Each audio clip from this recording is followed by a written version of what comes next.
Welcome to A Brief History of the Past. I'm Caelan Burrows and today we're exploring the history of vampires. Vampires are mythological creatures of the night that have incredibly long unlives and feed on human blood. They're known to have incredible powers, but also some severe allergies that no amount of Claritin can cure. Have they tried sunblock? You know, we've made incredible leaps in that technology since the olden times. I don't burn so good these days, bloodsucker. Vampires are very prominent in pop culture, more so than some of their other spooky contemporaries, such as witches and werewolves. But where did these sexy immortal icons come from? The answer is Eastern Europe, and these creatures were very different than what we think of them today. The original translation of the word meant ghost monster. The first written reference to what could be considered a vampire came from Russia around 1047 AD. The word vampire itself first made its written appearance in 1725 in Vienna, Austria. Wait, the same place Schwarzenegger's from? Huh.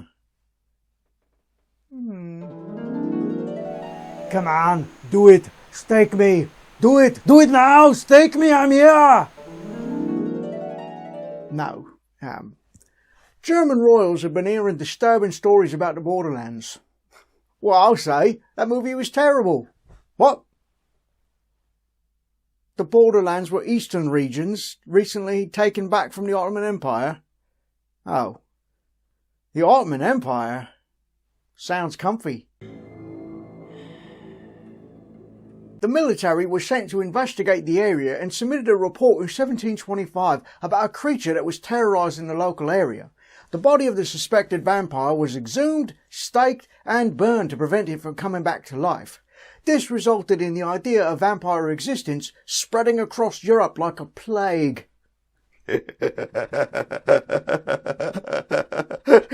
Like a plague.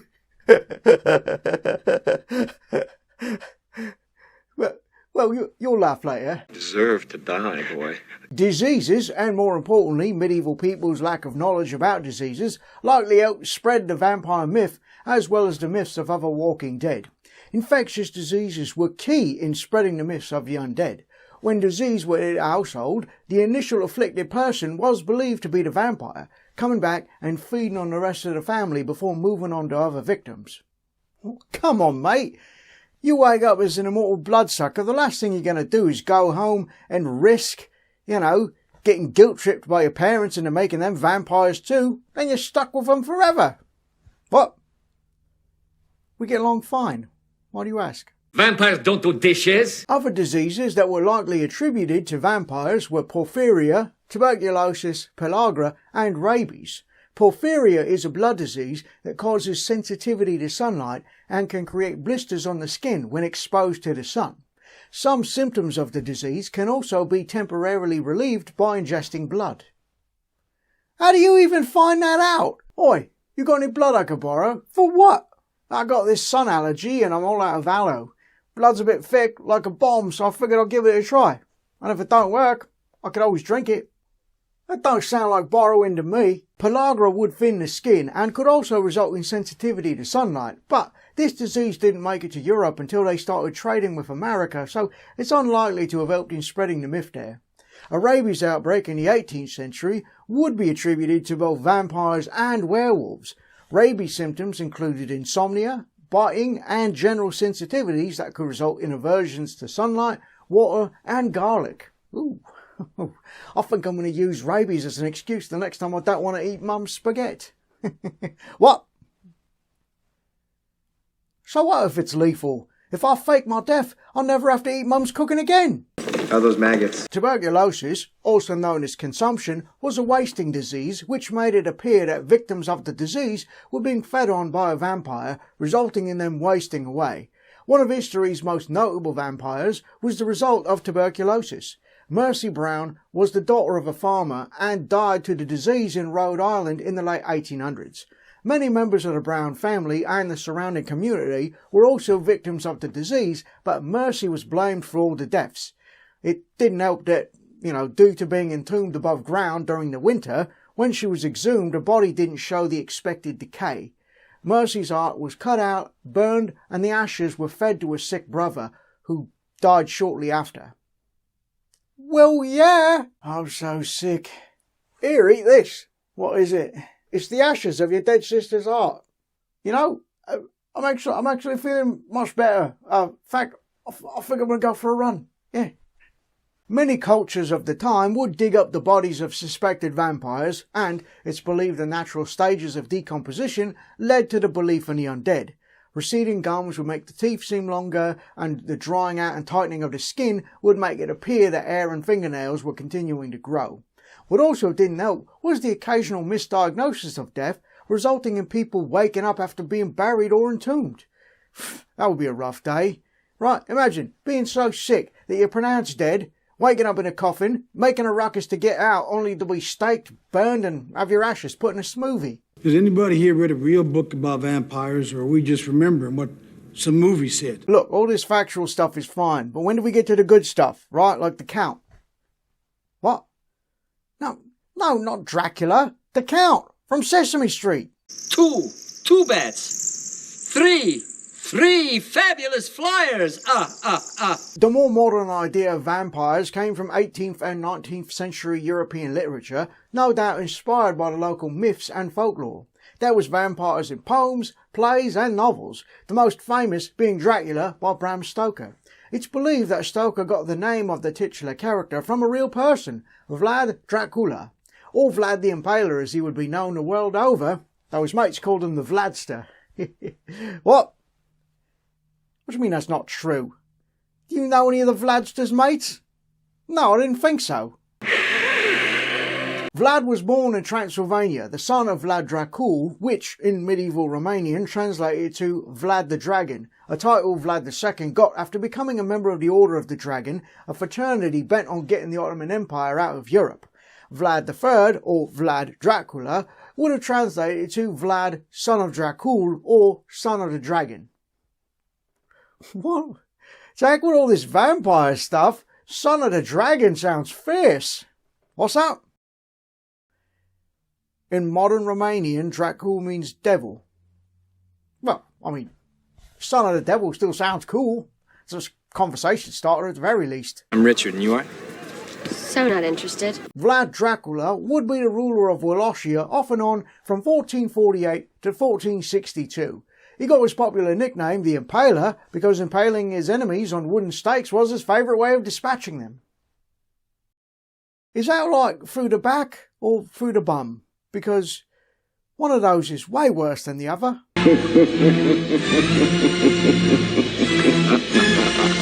There are legends about Vlad that he liked to dine while surrounded by his impaled victims and dip his bread in their blood, though it's unknown if there's any truth to those tales. It could be that some of Vlad's lore inspired certain aspects of Bram Stoker's own Dracula, like the drinking of blood and only being killed by a stake through the heart, but since a lot of those superstitions about vampires already existed, it might just be a coincidence. It's also thought that another real person might have inspired parts of Stoker's story, and that is the Countess Elizabeth Bathory. Oh, I'll bet she inspired all the sexy stuff. What's that? She killed loads of young women between the 16th and 17th centuries to drink and bathe in their blood in an effort to preserve her own youth.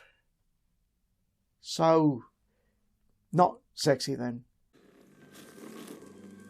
Dracula would be the most important work of fiction when it came to shaping the modern idea of vampires and their powers. The book spawned multiple film adaptations, including the 1922 silent film Nosferatu, which featured the first depiction of a vampire being killed by sunlight, and the 1931 film Dracula, starring Bela Lugosi, which, most Halloween-style vampire costumes is based on. In that film, Count Dracula displayed a number of powers and weaknesses that would become synonymous with vampires, including mind control, shape-shifting, creating other vampires and non-vampire slaves, casting their reflection, and aversion to crosses.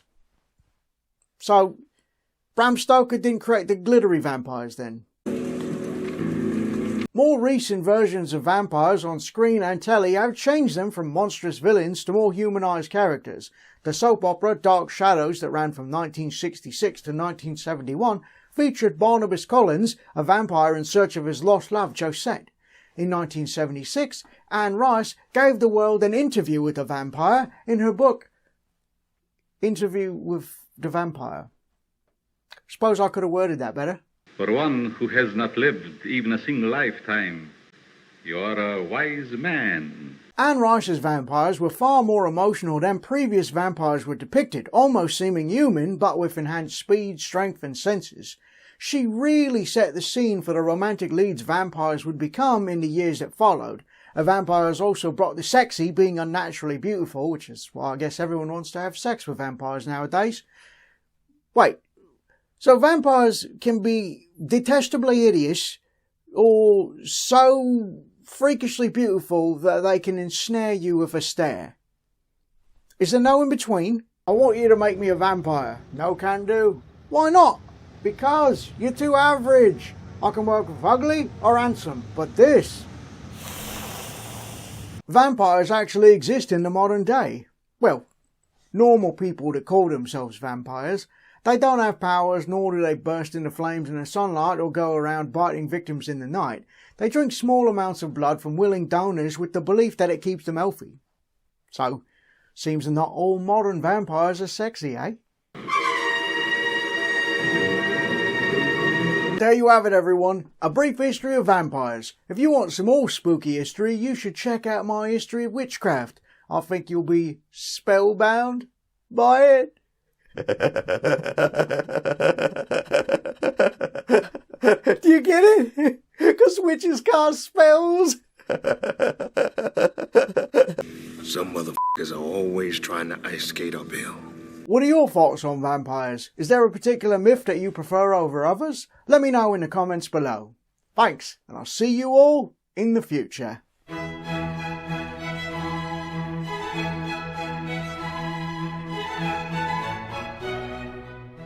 There are legends about Vlad that he liked to dine while surrounded by his impaled victims and dip his bread in their blood, though it's unknown if any of these... If you enjoyed this video, please give it a like and a share. Don't forget to subscribe and click that bell icon to be notified when more brief history of the past videos go up. Happy Halloween!